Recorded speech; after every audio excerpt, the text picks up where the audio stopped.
Good afternoon. চলে এসেছি আজকে আবারও একটা লাঞ্চের থালি নিয়ে। হ্যাঁ, এই দেখো লাঞ্চের থালি দেখাতে দেখাতে কিন্তু আমাদের কারেন্ট চলে গেছিলো, যেহেতু বাইরে একটু ঝোড়ো ঝোড়ো হাওয়া বইছে। আর দেখো কারেন্ট চলে এসেছে, যাক ওগুলোকে বাদ দিয়ে আবারও চলে এসেছি। দেখো খাবারের থালিতে, হ্যাঁ প্রথম পাতেই কিন্তু পড়ে গেছে আমার ভাতের সঙ্গে, সাদা সাদা ভাতের সঙ্গে পড়ে গেছে বেগুন ভাজা। বেগুন ভাজার সঙ্গেও নিশ্চয়ই কিছু না কিছু থাকবে। হ্যাঁ, শুধু তো ভাজা থাকবে না, অবশ্যই আজকে হচ্ছে বৃহস্পতিবারের লাঞ্চ মেনুর থালা নিয়ে চলে এসেছি। সেটা হচ্ছে দেখো হয়েছে বেগুন ভাজা, সাদা ভাত, আর দিয়ে দিচ্ছি আমি বিউলির ডাল। এই বিউলির ডাল নিয়ে আমাদের সংসারে চলে মানে মতবিরোধ, কেউ খেতে চায় কেউ চায় না। তবে আমার সংসারে 4 জন আছে, একজন খেতে চায় না আর 3 জন আমরা খাই মোটামুটি। যাই হোক, ভীষণ প্রিয় যাকে বলে বিউলির ডালটা। যাই হোক, এই নিয়ে কথোপকথন চলছে আর সেগুলো তো শোনানো যাবে না, সেই নিয়ে আমি কিন্তু মিউট করে দিয়েছি এবং আমি ভয়েসটা আলাদা করে দিচ্ছি। যাই হোক, উনি খান না তবু খুব পছন্দ করেন আমার হাতে বিউলির ডাল আর আলু পোস্ত। যাই হোক, এবার দেখতে থাকো কি কি রান্না হয়েছে। অনেক বকবক করছি, আমি বলতেও থাকবো। এই দেখো কত সুন্দরভাবে খাচ্ছে। আর কি বলো তো, প্রথম পাতে যদি ভাজা ডালটা সেই মতন যদি না হয়, আর শেষগুলো কেমন রান্না হয়েছে সেগুলো তো পরের কথা, আর ডালটাকেও সেমনিভাবে করতে হয়, তাই না? আর বিউলির ডালটায় কিন্তু আমি ফোড়ন দিই 5 ফোড়ন, হিং, শুকনো লঙ্কা, তেজপাতা, আর এদিকে বাটনা দিই মৌরি আর আদা। তোমরা কে কেমনভাবে করো অবশ্যই আমায় কমেন্ট করে জানিও, কারণ বিউলির ডালটা অনেকেই অনেক রকমভাবে করে। তো এবার দেখো চলে এসছে আমার সেকেন্ড মেনুতে ছিল পুঁইশাক। পুঁইশাকটা আজকে চরম হয়েছে, সত্যি সেই হয়েছে।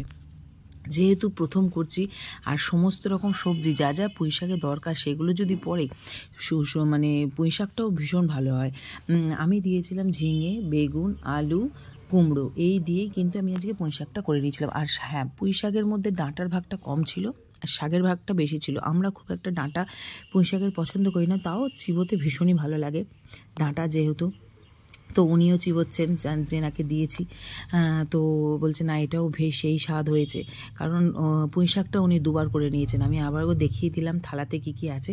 আমিও কিন্তু পাশে বসে খাচ্ছি, আমার থালাতেও কিন্তু তোমাদের নজর দিতে হবে। শুধু সেনা উনি আমার সঙ্গে ঝগড়া করছেন বলে ওনার থালাটাই দেখাবো সেটা না। যাই হোক, আর একটা সিন ছিল, সেটা আমি জানি না ক্যামেরাবন্দি করতে পেরেছি কিনা, কারণ উনি যখন আঙুলটা চাটছিলেন তখন কিন্তু সেই লাগছিল।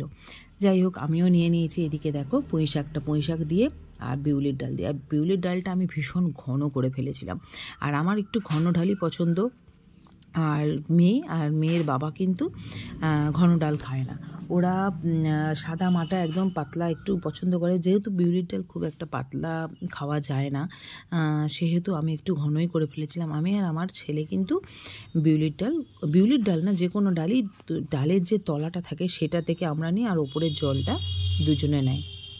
তো আমিও খেতে থাকছি আর বকবক করতে থাকছি। এবার ওনাকে দিয়ে দিয়েছি। দেখো এবার আবারও বলল ডাল দাও। এদিকে ডাল খায় না, কিন্তু এদিকে বিউলির ডাল খায় না, এদিকে আবার বলছে যে ডাল দাও, পোস্ত দিয়ে ভালো লাগবে। এবারে পোস্তটা করেছিলাম কিন্তু একবারেই ঝুড়ো ঝুড়ো, একটুও জল ছিল না।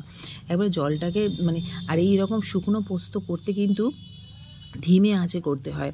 আর আলুটা মোটামুটি খুব একটা ভাজতে হবে সেমনি না, যেহেতু অন্যরকম আলু হলে ঠিক আছে। এটা ছিল তোমার কী আলু ভুলে যাচ্ছি, যাই হোক চন্দ্রমুখী আলু। চন্দ্রমুখী আলু বেশি ভাজলে আবার ঘেঁটে হয়ে যায় যাকে বলে। তো এদিকে আমিও নিয়ে নিচ্ছি। আমি আবার ডাল নিয়ে নিই, আমি শুকনোই খাচ্ছি। আমার আবার পোস্ত ভাতের সঙ্গে শুকনোই বেশি ভালো লাগে। তোমাদের কার কেমন লাগে অবশ্যই কিন্তু কমেন্ট করো। আর হ্যাঁ, তোমরা কমেন্ট করো কি না করো আলাদা ব্যাপার, কিন্তু দয়া করে যারা আমার এই ভিডিওটা দেখছো অবশ্যই কিন্তু লাইক করো। লাইক থাকলে আমার মনটাও ভীষণ লাইক করে, বুঝতেই পারছো। আমিও সবাইকে লাইক করি এবং এই দেখো আমি কিন্তু ক্যামেরাবন্দি করে ফেলেছি। আমি ভেবেছিলাম ক্যামেরাবন্দি করতে পারিনি, যেহেতু উনি খুব একটা পছন্দ করেন না যে ওনার ভিডিও হোক বা যাই কিছু।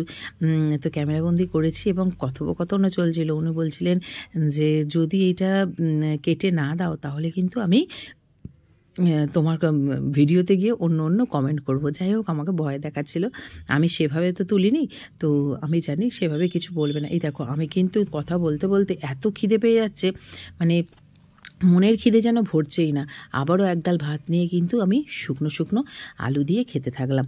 আর তোমাদেরকে আমার তো মুখ দেখানোও হয়নি, তো সেইভাবে আবারও চলে এলাম খেতে খেতে তোমাদের আমার মুখ দেখাতে।